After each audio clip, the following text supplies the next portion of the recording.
Hello friends and welcome to another video by Alla. In this video we're going to break down Preservation Evoker and talk about basic spells, fundamentals, talent builds, and so much more, so stick around.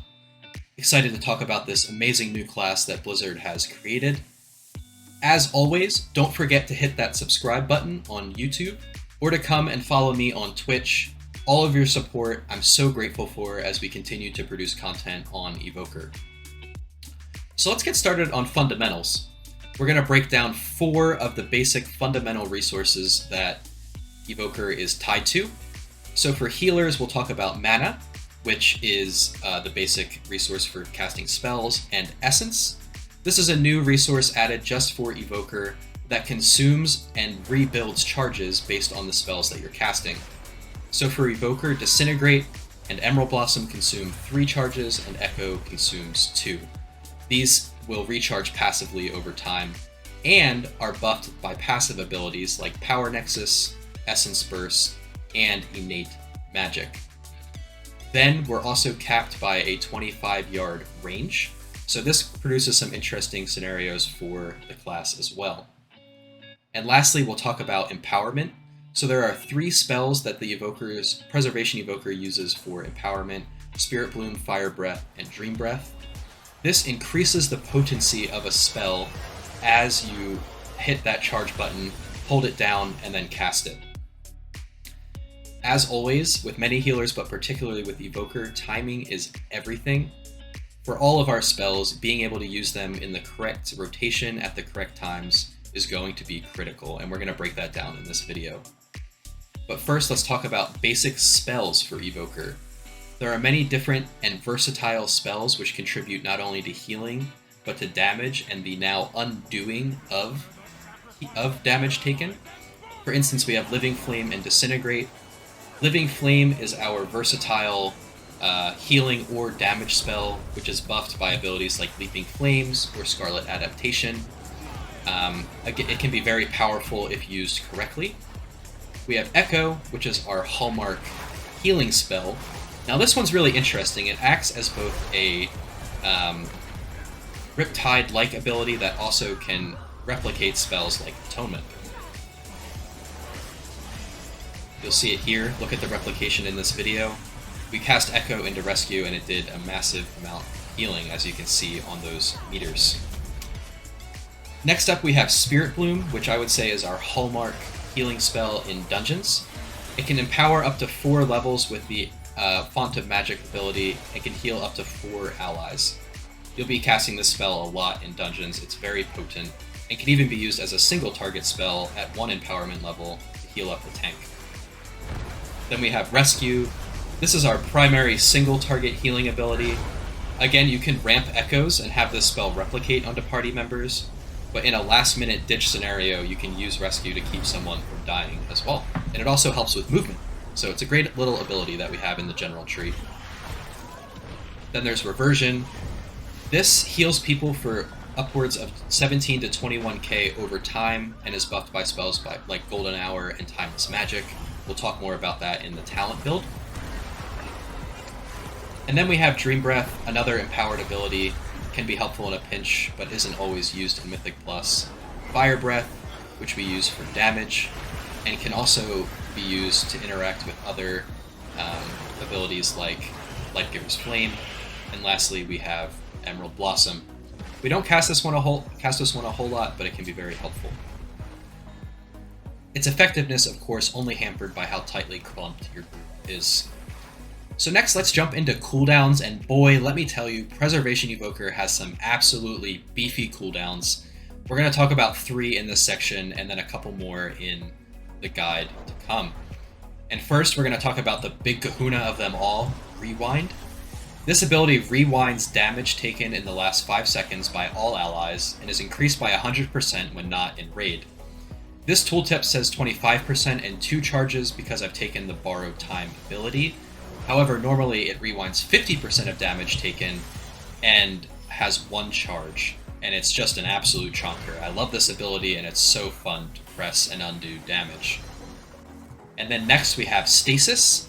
Stasis basically records your last 3 helpful spells and when it's fully charged, lets you explode with a second burst of healing. This is very helpful, especially if you know that you're going to go into a burst situation.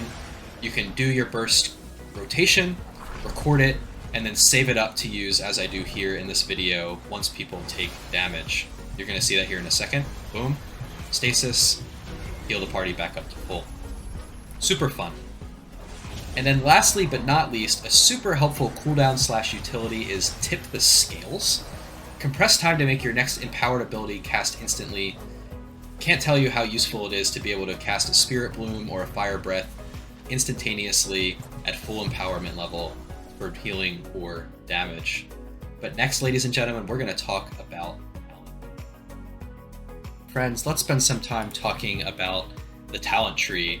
I know we're all super excited about the release of class-specific and spec-specific talent trees in WoW's new expansion, Dragonflight, and I'm just so excited to break down the preservation part of the tree with all of you guys in this video. One quick disclaimer before I get started. All of these talents are liable to change. However, a lot of these core abilities seem pretty locked in by Blizzard at this point, so I feel comfortable providing this video.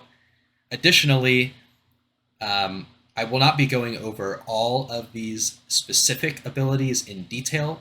Instead, in a week or two, you guys can look out for a deep dive video in which I will just focus on talents and all of the theory crafting and logging I've done to produce this tree. So stay tuned for that, but for now, we'll talk about the talents. Specifically in this video, I'm going to talk about 3 principles I used to create this tree, 2 of which apply to the general tree, and 1 of which applies to the preservation tree. I'm also going to point out key abilities and talents that are necessary to take. So the first principle that I used to determine the talents I wanted to take was the principle of buffing healing and damage throughput. In Mythic Plus, it's important that we're able to provide burst healing as well as burst damage in order to contribute to the party's health as well as their overall damage. And I've chosen abilities specifically in the general tree that help me accomplish that. On the right side of the tree, from Rescue down all the way to Zephyr, I've chosen abilities that buff our healing throughput, and Zephyr, which acts as a party-wide AoE DR and increases movement speed for 30 seconds, like Stampeding Roar.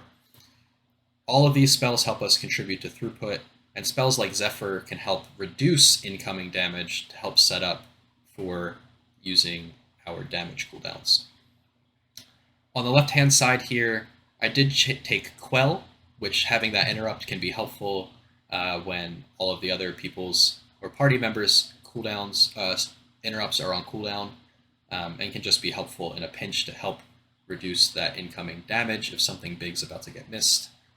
And then down the rest of the left side, I chose all damage throughput abilities, Suffused with Power, Blast Furnace, Protracted Talons, and ending with Leaping Flames, which I will say is probably more of a powerful capstone ability than Terror of the Skies. This baby allows me to fully charge my Fire Breath, which because of Font of Magic can now charge to 4 power levels, and allows me to hit up to 4 targets then with Living Flame, which is also buffed by things like Enkindled. Absolutely powerhouse of a spell. When I do the damage rotation part of this guide later in the video, you guys will see that this ability is really slapping right now, so it's a must-take for damage throughput. So that's the first principle, healing throughput and damage throughput buffed. The second principle was basically a question. In any type of instance or encounter, Evoker is tied to a 25-yard range. That can make it extraordinarily difficult for the healer class, the Preservation Evoker, to stay within range of those 40-yard ranged allies who might be off in Stormwind, or to get close enough to them and yet still be able to be an effective distance to tanks or melee classes. So how do we deal with that? So for the second principle, I chose abilities that help offset that. I chose Tailwind, Extended Flight, even Fly With Me, Aerial Mastery, Time Spiral, all of which buff our ability to use Hover, either increasing its speed, allowing it to last longer, giving us more charges with Aerial Mastery and Time Spiral. This allows us to zip around, get in range of allies, and essentially offset that very, very difficult 25-yard range. I will say though, it is very fun and engaging to play with that range once you understand how movement is tied to the healing in this class. Alright, lastly and third principle was, in Mythic Plus there are large amounts of burst healing required, and I wanted to choose abilities that allow me to either heal a big burst reactively or create a proactive setup so that I can do a bunch of damage and then know that I have a cooldown in my pocket to heal up the damage that I know is going to occur while I am doing DPS. So for this build, I'm not going to go into every specific thing. However, I will point out that it is bronze-centric. I've chosen everything down the right side of the tree. We've opted for one capstone ability, Stasis, in lieu of taking either Cycle of Life or Dreamflight, which look like they're going to have more utility for raid. We don't really use Emerald Blossom in Mythic Plus, and Dreamflight on a 2-minute cooldown and being tied to a sort of like Dream Breath style cast ability presents a lot of problems for the encounters that we face in Mythic Plus. Then, a bunch of talents I want to point out in this tree. We took Spirit Bloom, of course. Emerald Communion. I really slept on this spell when I first came into the class. However, this thing is a powerhouse, and it's the absolute counterpoint to Temporal Anomaly, sort of the bronze equivalent spell on the right side of the tree. This thing kind of is like a wet noodle orb that puts absorbs on your allies and is super buggy right now. However, Emerald Communion, because of our mastery, which I'll pop on the screen here for a second, basically creates a fountain of healing that once it caps my healing, shoots out the rest of it on my allies and can actually really, really pump. There's some secret tech there that I'll also show in the healing rotation section of the video that's to come. Another couple talents I want to point out briefly. We have Sacral Empowerment. I'm not going to talk much about the Essence Burst and Temporal Compression interaction. I'll talk about that more in our deep dive video to come. But keeping track of Temporal Compression, using it effectively, generating those Essence Bursts, super important for optimizing the class, and definitely something you're going to want weak Rs for when the time comes. The last two abilities I'll mention are Power Nexus and Font of Magic. The rest of these you guys can check out on the Wowhead talent guides and start to understand the interactions between them for yourselves. But Power Nexus increases your maximum essence to 6. This allows me to cast 3 Echoes baseline, and that's without Essence Burst procs, which would give me a free cast of one of my Essence abilities, like Disintegrate, Echo, or Emerald Blossom. And then Font of Magic, which increases the Empower spell's maximum level by 1. Having a 4 Empower option, especially with abilities like Tip the Scales that allow us to cast them instantly, is very, very powerful. That's all I have for the talent tree so far. If you guys have questions, comments, or concerns about things that I did or did not cover, please add them in the YouTube comment section below. And like I said, I'll go into more of a specific dive on the interactions between all these spells in our next video. I'm also going to leave up some of the key passive abilities here in a small frame for you guys to look at as we move on to talking about the different utilities that Preservation Evoker offers.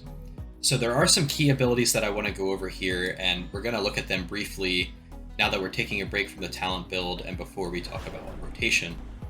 And the first one is actually pretty cool. It's called Time Spiral, which interacts with Hover and gives us a major movement ability. Very helpful for range and getting in close to our allies. Then we have the passive ability Aerial Mastery. This also gives us an additional hover charge, and I'm focusing a lot on these movement abilities because of how critical it is to use them very efficiently to help with that 25-yard range. Then we have Zephyr, that AoE party-wide DR that also works as a roar. Super helpful for DPS setups and for helping with butt pulls. And then one of my absolute favorite abilities is Time Dilation. This stretches time around an ally that causes 50% of damage they would take to instead be dealt over 10.4 seconds. This acts exactly like a Monk's Dagger and has saved many lives in heroic dungeons. And of course, our major defensive ability, Obsidian Scales. When you have a big debuff that's going to pop on you or you're in a rough situation, reducing the magic damage you're taking and increasing your armor is super helpful. And then lastly, Cauterizing Flame. This removes bleed, poison, curse, or disease effects, and as I mentioned before, with all the big bleeds and diseases going out in these Dragonflight dungeons, it's an absolute must-have utility, which is separate from Naturalize. But now we're going to talk about the rotation, and man, I can't wait to talk to you guys about the healing and damage rotation for this class. So we're going to walk through a gameplay commentary that I created, and then we're going to break it down for everyone afterwards. So here we are getting late into a heavy damage pull in Knocker Defensive. We pop Stasis, Tip the Scales, and Spirit Bloom into the group, Rescue to stabilize into Stasis again to get us topped up. That sets us up for a little damage rotation here using Deep Breath. I hover away from danger. Then we're going to move into an Echo ramp. So you'll see Echo, Echo, Rescue, and those life binds going out that increase healing for the next couple of seconds. This is a pretty beefy pull. There was a butt pull that happened as well. And instead of popping a Dream Breath, I decided to hit Emerald Communion, which you can see doing big healing there. So in pulls like this, there's a lot happening, and I figured instead of just showing it to you, I'm going to break it down for you. Obviously, with a big pull like this, I'm tapping into cooldowns like Stasis, Rewind, Spirit Bloom, Zephyr. It's all coming out of the back pocket here. So the first thing you guys will realize is our rotation. So I've added a little graphic here that shows a common Stasis build. You want to pop Stasis. If it's a big burst scenario, you want to have Tip the Scales into Spirit Bloom. Ordinarily, you want to pop Dream Breath after that into Rescue and then popping Stasis again. There's also an argument for using Rescue first, since Stasis stores the spells in the order that you use them, and you can use that as a single target spell right off the rip. So that is our Stasis mechanic. And then as we moved into the rest of the burst here, we're having a little Echo ramp. A really helpful way to think about this is using Echo, Echo, maybe a third Echo if you have time, and then Rescue to stabilize group. Additionally, there's an advanced mechanic with Lifebind where you can pop it into a Spirit Bloom to use that 40% healing buff that's going out to the party. And then lastly, you see Emerald Communion is used here. This is just, like I said, a powerhouse of a spell that combines with our Mastery to increase the amount of healing done. And if you're stuck or just out of other buttons, it's super helpful to use. And then we're going to come to our damage rotation, and man, have I been surprised by how beefy and powerful this class is on AoE damage. So I'm going to go through another gameplay video here and specifically talk about our AoE rotation, which right now looks like popping Deep Breath through the pack, Tip the Scales into Fire Breath, then using those Leaping Flames and Azure Strikes to do big damage. Right? So we fully empower that Fire Breath, hit Living Flame. It pops out 3 to 4, depending on how many targets or how big our Empower level is, and is also buffed by Scarlet Adaptation. So you can get a big Living Flame inspired DPS increase here, as well as that Deep Breath AoE, as you can see in this video here. I have hit Pot, and I'm going into that Deep Breath, Fire Breath, and then we're going to hit a Living Flame after this. After which we just do our sustained damage by hitting Azure Strike until we need to do healing or another cooldown is up. And lastly, I'd like to ask, is Preservation Evoker for you? This class not only defines new ways to do healing and to DPS, but also redefines ways to undo damage and stop time. So comment with your questions, comments, and concerns in the YouTube channel below. And as always, I'm so thankful for the support you guys are giving to this Twitch stream and this YouTube channel as we move into Dragonflight together. Folks, thank you for watching another video by Alla. Don't forget to hit subscribe on YouTube or to follow me on Twitch. Thanks.